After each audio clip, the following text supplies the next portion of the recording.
Halo, assalamualaikum warahmatullahi wabarakatuh. Sahabat Positif Podcast, obrolan yang benar bersama saya Meta Furuswati. Di sini sudah hadir narasumber yang berbobot dan menarik, di mana akan mengupas tuntas kisruh atau masalah terkait dengan mudahnya masyarakat Indonesia menjadi guru besar.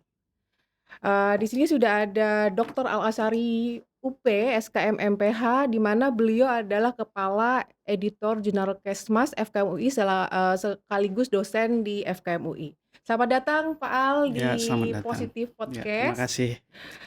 Baik nih, banyak sekali sebenarnya, sekarang ini mungkin 2 minggu terakhir berita yang sudah viral di Indonesia yang membuat masyarakat itu bingung sebenarnya. Pertama, masyarakat itu pasti berpikir jadi guru besar tuh susah banget. Pertama harus Ya, S1, S2, S3, ya, kemudian tiba-tiba ada pemberitaan banyaknya oknum ya, baik itu dosen, bahkan pejabat yang ternyata mudah banget, menyalahgunakan wewenang untuk menjadi guru besar. Nah, di situ ternyata banyak sekali pelanggaran etika nih, Pak Al. Yang otomatis karena, guru besar, baik dosen dan guru besar itu di bawah dari Kementerian Pendidikan Tinggi dan Budaya, itu pasti akan dilindungi oleh undang-undang. Yang pastinya, manipulasi atau kecurangan menjadi guru besar menjadi ranah hukum, ya ranah hukum atau pelanggaran hukum. Nah, bagaimana sih, yang sudah Pak Al ketahui tentang sebenarnya persyaratan menjadi guru besar itu apakah memang mudah ya, atau sulit banget sesuai dengan pemikiran dari masyarakat? ya, baik. Ya, terima kasih Bu Meta atas undangannya ya, eee, dari teman-teman Positif Podcast.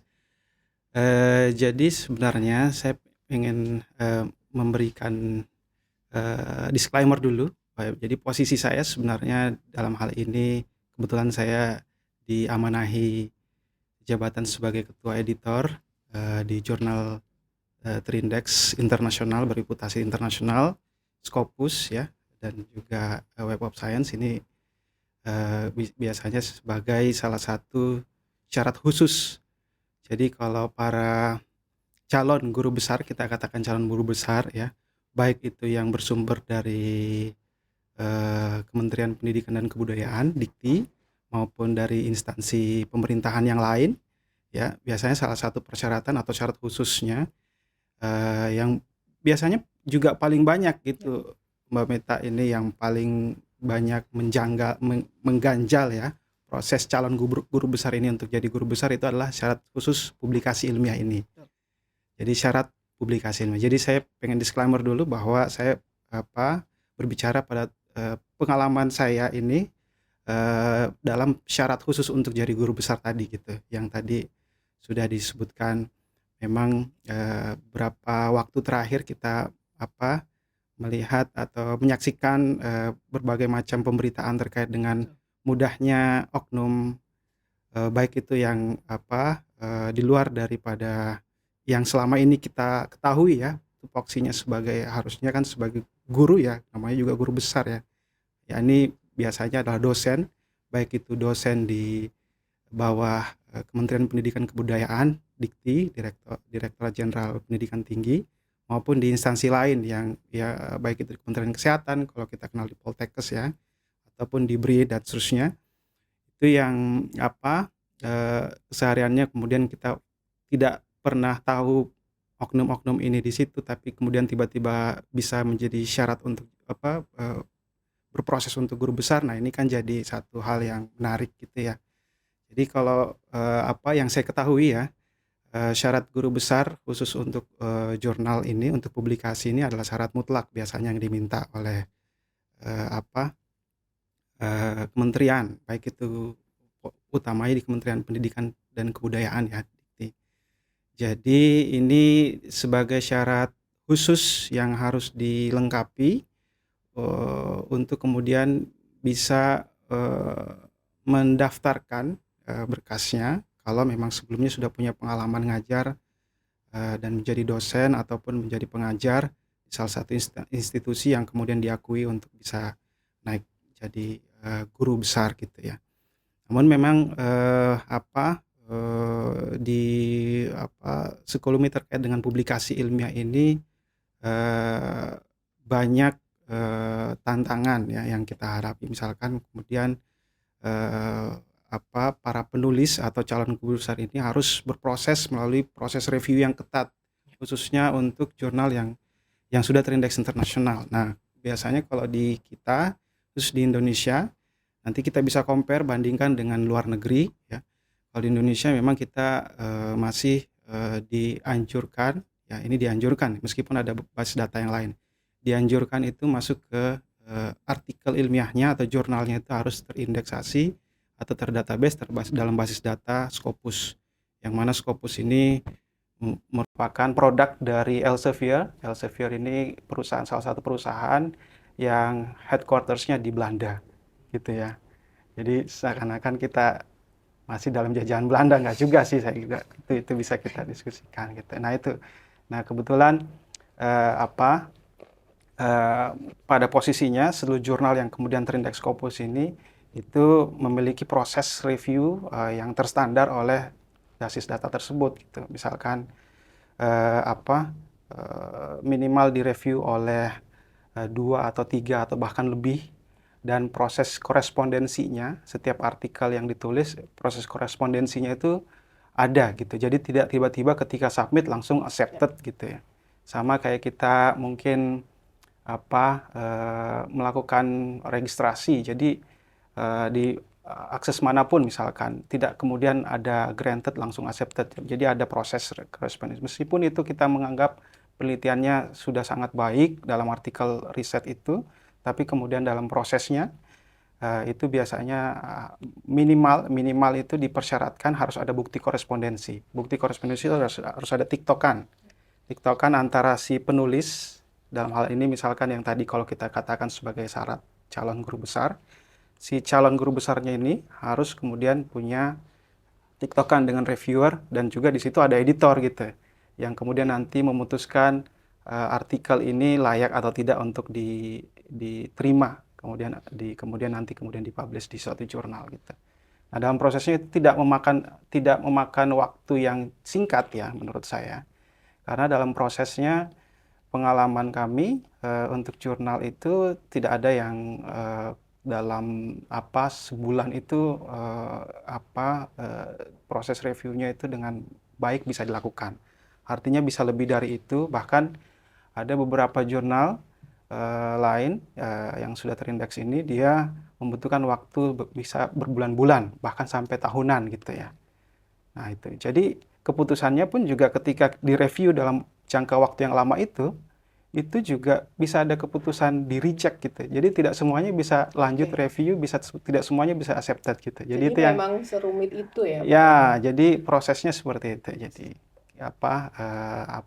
akan bergantung pada proses review ya, proses kaji oleh orang-orang yang serumpun, yang dianggap profesional untuk melakukan menganalisa, mengkaji hal itu gitu. Jadi memang calon guru besar itu memang harus punya kepakaran pastinya. Ya. Dan dia nggak bisa ujuk-ujuk bisa langsung bisa memenuhi syarat publikasi itu.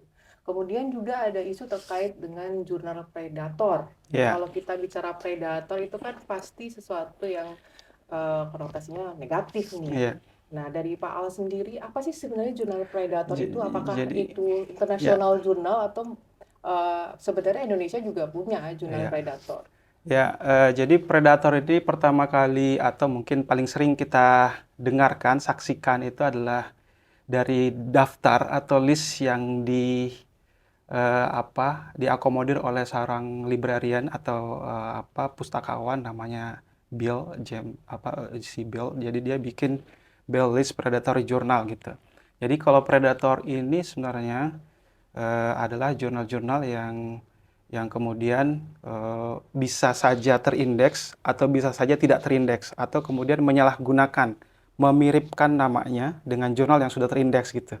Jadi dia melakukan kamuflase misalkan. Jadi namanya misalkan contoh ya, jurnal saya kemudian kan jurnal Kesmas ya, jurnal Kesmas National Public Health Journal misalkan. Jadi dia bisa namanya dia ganti Kesmas International Public Health Journal. Nah itu. Jadi dia bisa berkamuflase seperti jurnal yang sudah terindeks Scopus, ataupun dia sebenarnya memang terindeks Scopus, tapi dengan proses review yang tidak terstandar dalam tanda kutip, sehingga artikel yang masuk itu hanya dibebankan charge, langsung dibebankan charge ke penulis. Jadi ini satu yang normal, bahwa memang dalam proses review di seluruh jurnal manapun itu kebanyakan, khususnya yang sudah terindeks bereputasi internasional, apalagi yang sudah Scopus, itu mensyaratkan penulisnya ketika artikelnya dapat diakses secara terbuka, tidak perlu subscribe, itu harus membayar open access article processing charge. Ya, itu namanya APC biasanya kalau kita katakan. Nah, ini hal yang lumrah. Jadi kalau ada yang tidak pengen bayar APC, ya sudah, nanti ketika orang pengen baca artikelnya, dia harus subscribe. Otomatis ketika subscribe itu harus bayar per artikel. Ada yang kenakan sekian dolar, dan seterusnya kalau di luar negeri ya. Tapi kalau untuk kita di kebanyakan di Indonesia, itu biasanya open access. Karena apa? Untuk mengejar diseminasi ini dulu. Jadi orang baca dulu, kemudian disitasi, kemudian ketika disitasi, indeksasi jurnalnya bisa naik, dia bisa terindeks di mana-mana. Tapi kalau di luar negeri, kalau memang dia sudah startnya dari publisher yang penerbit yang sudah bereputasi seperti kalau di kesehatan ya, BMJ, British Medical Journal. Jadi biasanya jurnal yang ada di situ semuanya nanti akan jadi top tier, yang kemudian nanti itu disitasi orang atau dijadikan rujukan dalam pengambilan kebijakan di bidang kesehatan gitu. Nah, itu nanti biasanya akan terindeks, jadi dengan jaminan publishersnya itu. Tapi kalau di Indonesia ya seperti itu. Jadi kadang kita paling banyak adalah open access. Nah, kembali ke Predator, bahwa jurnal-jurnal ini adalah jurnal yang tadi kamuflase atau kemudian sudah terindeks Scopus, tapi hanya mengharapkan charge dari penulis, hanya mengharapkan imbalan dengan proses review yang sekenanya saja gitu ya, yang cepat gitu. Nah, sehingga sangat rentan Mbak Meta, jurnal-jurnal Scopus ini yang mungkin dia sudah Scopus, itu sangat rentan ditendang dari Scopus, jadi namanya discontinue, sehingga biasanya disebut predatory journal gitu. Jadi dia hanya mengharapkan duitnya saja ya, tapi kemudian dalam prosesnya itu tidak dilakukan gitu. Proses review yang tadi kita bahas di yang pertama tadi gitu. Baik, menarik sekali kalau kita bicara biaya ya. Yang saya ketahui dan saya sudah mencari informasi tersebut, bahwa banyak jurnal Predator ini yang mengecharge biaya yang luar biasa tinggi. Kalau misalnya jurnal Predator internasional itu bisa ribuan dolar katanya ya Pak Al ya. Dan sebenarnya setelah saya cari itu Dikti itu sebenarnya juga rutin mengeluarkan daftar list-list jurnal Predator. Nah, itu sebenarnya sudah banyak upaya pencegahan sebenarnya dari Dikti yang mencegah hal itu. Tetapi sangat disayangkan banyak juga temuan-temuan guru besar yang melanggar etika ini masih menggunakan atau menjadikan jurnal Predator sebagai alat untuk menjadi guru besar. Jadi itu kita bisa bilang masih kecolongan sebenarnya. Jadi sudah jadi guru besar, ternyata pas dicek itu jurnalnya Predator yang harusnya nggak bisa nih menjadi, atau kemudian sudah lolos nih jadi guru besar, ada oknum yang sudah lolos jadi guru besar, tiba-tiba ketika dicek lagi publikasi ilmiahnya yang tadinya terindeks Scopus sekarang sudah discontinue Scopus. Banyak sih seperti itu. Pak? Apakah nah, itu kan aturannya kan tidak berlaku surut ya. Artinya ketika dia sudah jadi guru besar ya sudah.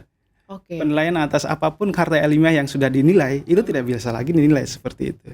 Meskipun misalkan dia sudah discontinue jurnal tersebut dari Scopus karena tadi mungkin Predator, nah kan guru besarnya nggak bisa ditarik.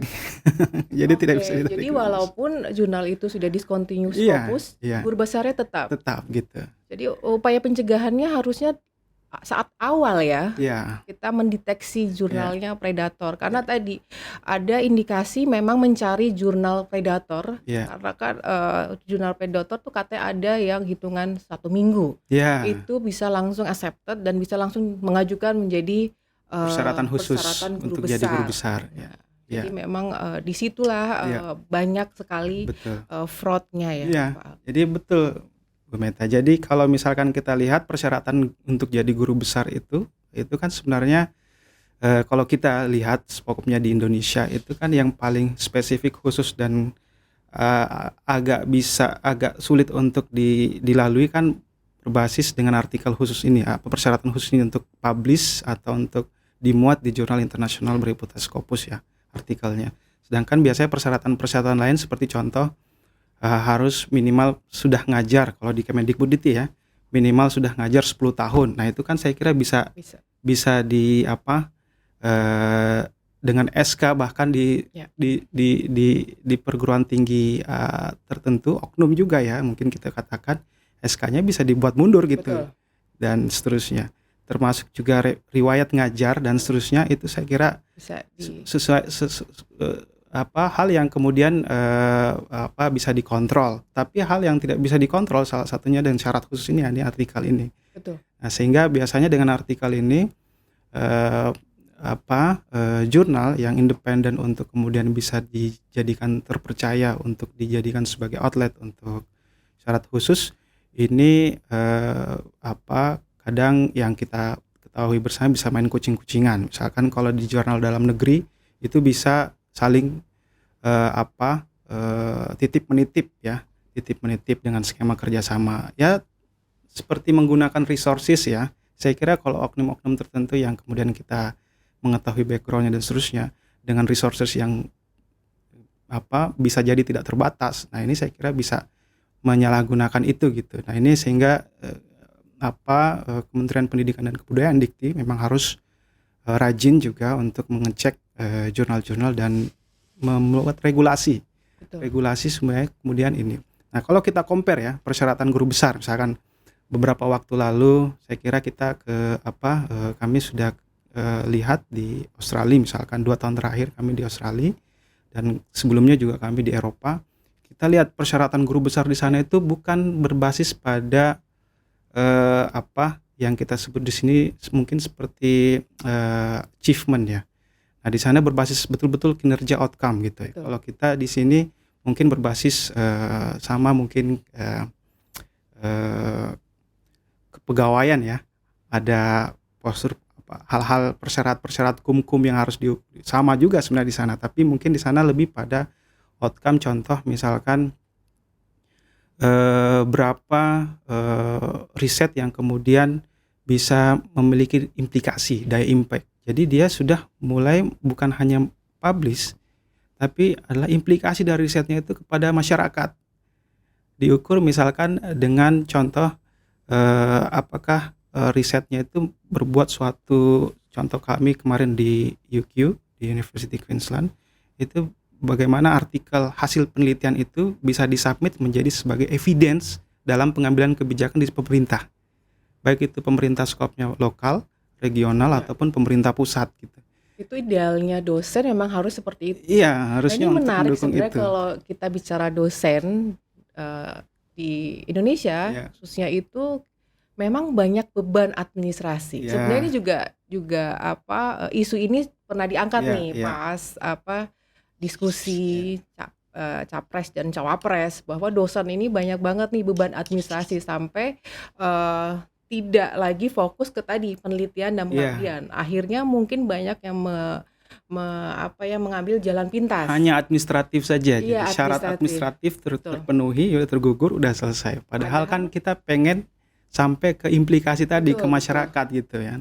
Harusnya kan memang seperti itu. Nah, itu kalau kita compare ya di luar negeri, sorry itu saya memang kita di Indonesia kadang memang seperti itu, lebih fokus ke administratif, termasuk juga pekerjaan-pekerjaan rutin yang kemudian tidak bisa kita tinggalkan. Sehingga ini yang kemudian juga banyak yang sedikit banyak menghambat untuk dosen untuk memberikan dampak ke masyarakat secara memberikan kontribusi nyata kepada masyarakat. Jadi gitu. Baik, kemudian kalau misalnya ini kan baru temuannya yang ditemukan adanya guru besar yang melakukan itu. Dampaknya seperti apa sih menurut Pak Al di institusi pendidikan tinggi khususnya apabila guru besar abal-abal lah kita bisa bilang, karena kan memang ada miss di situ kan, yang proses yang harus dilalui dengan ketat, review yang tadi sedemikian ketat, kemudian mereka skip. Sebenarnya dampaknya apa sih untuk institusi pendidikan tinggi itu menurut Pak Al? Ya, saya sebenarnya merasa yakin dan percaya bahwa syarat khusus untuk artikel jurnal di publikasi di jurnal internasional bereputasi seperti Scopus ataupun Web of Science ini sebenarnya untuk melindungi bahwa para guru besar kita nantinya itu kemudian ketika dia publish, artinya kalau publish-nya di jurnal internasional bereputasi Scopus ini, artinya itu kemudian nanti punya implikasi ke masyarakat. Sebenarnya saya yakinnya bahwa ketika dikti ataupun instansi pendidikan di negara kita membuat aturan untuk syarat khusus itu, saya meyakini bahwa harusnya para calon guru besar ini memiliki implikasi tadi gitu ya ke masyarakat gitu. Tapi kemudian ketika ini dilakukan dengan tadi ada diskon dan syarat-syarat yang kucing-kucingan tadi, melegalkan hal-hal yang kemudian melakukan hal-hal yang kemudian mungkin dalam tanda artian kita merasanya itu legal, tapi kemudian ada hal-hal yang miss di situ sehingga prosesnya tidak dilalui. Ya saya yakin pasti implikasinya ke masyarakat jadi akan tidak positif atau tidak akan memiliki dampak signifikan kontribusinya ke masyarakat. Ya, saya sih menyadari itu. Betul, Jadi betul. dikti kemudian membuat syarat khusus itu. Tapi kemudian kalau ini tidak dijalani prosesnya, saya kira nanti juga kita ya seperti tadi Mbak Meta bilang, guru besarnya guru besar abal-abal. Jadi dia ketika sudah jadi guru besar, sudah jadi profesor, udah mondok aja di satu kampus gitu ya. Nah, itu. Ya, karena memang sebenarnya publikasi ilmiah itu kan bukan seperti kita menulis cerpen atau Ya, menulis sesuatu seperti paper biasa, ya, tapi publikasi ilmiah itu kan yang paling ideal itu adalah base-nya dari penelitian, riset. ya, Ya, baik riset kualitatif, kuantitatif, yang sepertinya harusnya riset itu kan berbasis masyarakat. ya, Nah, kalau misalnya artikelnya memang tidak bisa anggap atau tidak bisa dijamin kelayakannya, nah itu pastinya ya, akan berdampak ke kebijakan iya betul, pemerintahnya. betul. Misalnya Jadi di bidang kesehatan nih, ya, ya kita tahu banyak sekali bidang kesehatan yang programnya mandek. Nah mungkin kan gara-gara itu juga nih, ya jadi penelitian-penelitian bidang kesehatan nggak ada yang tidak bisa dijadikan mumpuni. evidence base, Betul, tidak bisa dijadikan bukti untuk pengambilan kebijakan, untuk mengambil suatu keputusan yang baik untuk berbagai bidang ya, termasuk Mbak Meta tadi sudah ceritakan bagian bidang kesehatan gitu. Nah artinya dia tidak punya implikasi. betul. Jadi sudah yang saya bilang tadi hanya menggugurkan syarat Ya, administratif yang penting publish gitu. Tapi implikasinya apa? Nah, sedangkan yang Mbak Meta tadi sudah sebutkan itu kan harusnya hasil riset, luaran riset itu harusnya bisa digunakan. Makanya dalam struktur artikel ilmiah itu kan setelah conclusions, setelah kesimpulan itu ada recommendation. Recommendation itu adalah rekomendasi untuk bagaimana hasil penelitian ini mau gimana selanjutnya, what next. Nah, itu yang kita sebutlah implikasi. Sehingga itu ya kemudian basis nyata bukti nyata kontribusi para calon guru besar ini atau nanti ketika jadi guru besar itu implikasi nyatanya kepada masyarakat gitu. oke. Jadi bukan hanya titel ya. Jadi bukan hanya Jadi titel. titel untuk prestis atau Nah, itu. untuk mencalonkan diri sebagai apa, tapi sebenarnya guru besar itu menjadi beban Iya, yang status atau status paling tinggi kan, iya, guru besar dalam dunia pendidikan itu iya, berimplikasi. Nah, iya, sepertinya di sini tuh belum sampai arah iya, implikasinya. iya, Jadi untuk oknum-oknum itu memang hanya berharap titelnya saja iya, untuk kepentingan iya, mereka, bukan untuk pembangunan, pastinya pembangunan di. iya, Baik, tadi kan sudah ada perbandingan kita benchmarking di luar negeri iya, ya, gimana yang saya tahu di luar negeri itu menjadi guru besar itu fleksibel sebenarnya, iya, fleksibel. Kemudian yang penting adalah orang-orang yang memang fokus pakar untuk suatu ilmu, mereka akan sangat fleksibel untuk menjadi guru besar. iya, Nah, di Indonesia ini kefleksibelan itu kan sangat iya. dibatasi oleh aturan-aturan, Administratif ya, tadi, birokrasi birokrasi pastinya, lagi.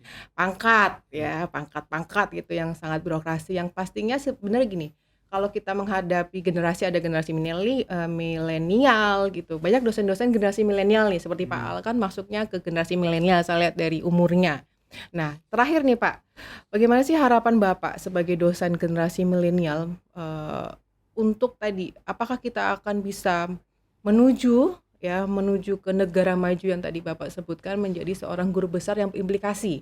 Ya, Yang kemarin saya lihat banyak sekali oknum-oknum yang sebenarnya mereka itu bukan kepakaran di situ, tiba-tiba jadi guru besar di Sedangkan kalau kita bandingkan banyak sekali tadi generasi milenial Iya, sudah menjadi dosen yang sebenarnya itu mumpuni nih untuk iya, menjadi profesor tapi nggak punya resource lagi. iya, Kita tahu kalau kita harus harus di APC ya pembayaran untuk jurnal pendek kan luar biasa. iya, Nah, harapan Bapak sebagai iya. dosen di generasi milenial seperti apa? Oke, baik. Sebenarnya kita lihat bahwa memang pendanaan ya kembali lagi adalah alasan klasik, pendanaan untuk riset kita ini termasuk yang paling kecil. Betul. Kita tidak melihat dari skop, bukan hanya melihat dari skop kita saja di ASEAN, padahal kita kan negara terbesar di ASEAN, Ya. tapi di seluruh dunia gitu. Jadi artinya riset di Indonesia itu yang tadi jangan sampai kemudian menjadi ajang untuk menggugurkan kewajiban administratif untuk seseorang untuk bisa naik pangkat saja atau untuk menjadi guru besar saja. Tapi sebenarnya memiliki dampak implikasi yang saya tadi contohkan, yang kemudian itu bisa bermanfaat pada masyarakat. Contoh kalau kita di bidang kebijakan ya, kalau misalkan di studi kebijakan publik, produknya bukan selalu produk yang kemudian bisa dirasakan masyarakat. Misalnya teman-teman yang kolega yang berasal dari bidang keteknisian atau teknik ataupun yang membuat prototipe purwarupa dan seterusnya yang bisa langsung dimanfaatkan. Tapi di bidang kebijakan publik salah satunya itu kita bisa lihat di Australia misalkan, jadi proses pengambilan kebijakan di pemerintah regional atau pemerintah pusatnya itu harus ada evidence based. Nah, sebenarnya kita kan sudah punya nih. Misalkan kita membuat aturan regulasi itu harus ada naskah akademik gitu ya. Nah, kenapa tidak ya mencocokkan itu gitu melakukan bridging untuk itu. Jadi ketika suatu pemerintah daerah tertentu ingin mengambil keputusan kebijakan bukan lagi dari interest-interest yang lain gitu ya. Betul. Tapi harus betul-betul berbasis evidence, jadi data, bukti. Ini yang harus dilakukan berbasis riset gitu. Betul. Nah, Jadi ketika hasil risetnya itu jadi diberikan ke pemerintah, nah ini yang kemudian betul-betul memiliki implikasi ya. baik.